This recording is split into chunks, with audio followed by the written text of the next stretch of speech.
बाबा ही तव्हां छा करे आया हो? केड़ो फैसलो करे आया आयो तव्हां?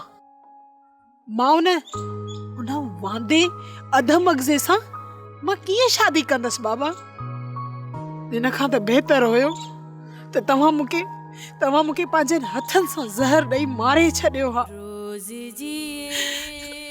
दुनिया में जेतिरियूं बि औरतूं आहिनि उन्हनि खे पंहिंजा मर्द था कमाए खाराइनि ऐं इनखे वरी मां कमाए खाराया हा। धीअ, ये किस्मत जा फैसला आहिनि।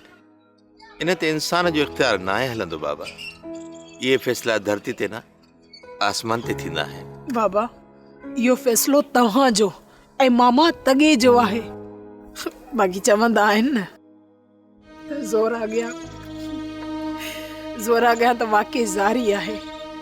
तव्हां जेकॾहिं मूं ते ज़ोर कंदव छा कंदसि मां न पुछंदसि कबूलींदसि। ॿी का वाट बि त न आहे मुंहिंजी धीअ।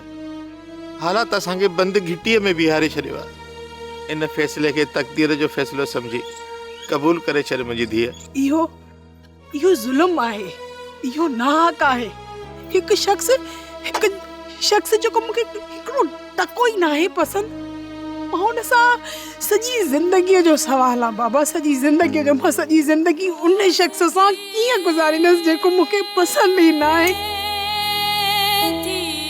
न कर बाबा, हिन मुंहिंजे हथनि ॾे त ॾिस भला। पीउ आहे बाबा, न कर पंहिंजी न्याणीअ सां हेॾो ज़ुल्म। हिकु अध मगज़े सां मूंखे न पढ़णु आहे बाबा। न मुंहिंजी धीअ, इहो ज़ुल्म न आहे, इहा रब जी रज़ा आहे। इहा नाहे रब जी रज़ा,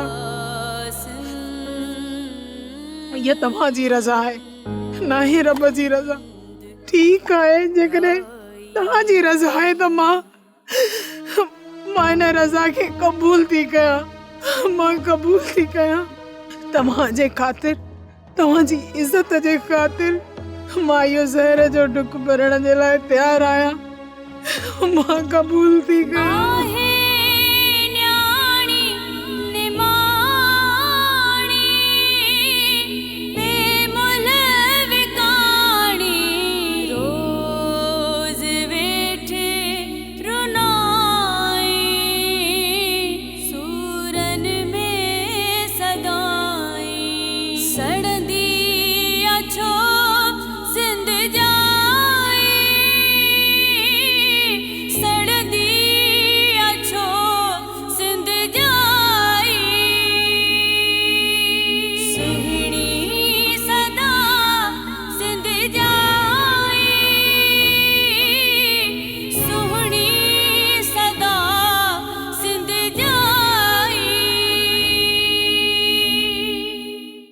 सोप सीरियल सिंध जाई तमाम एपिसोड्स ॾिसो हाणे HD क्वालिटीअ में। विज़िट करियो असांजो YouTube channel Sindh TV HD drama. Subscribe कयो असांजो official YouTube channel Sindh TV HD drama ऐं वधीक अपडेट लाइ बेल आइकन खे क्लिक करियो।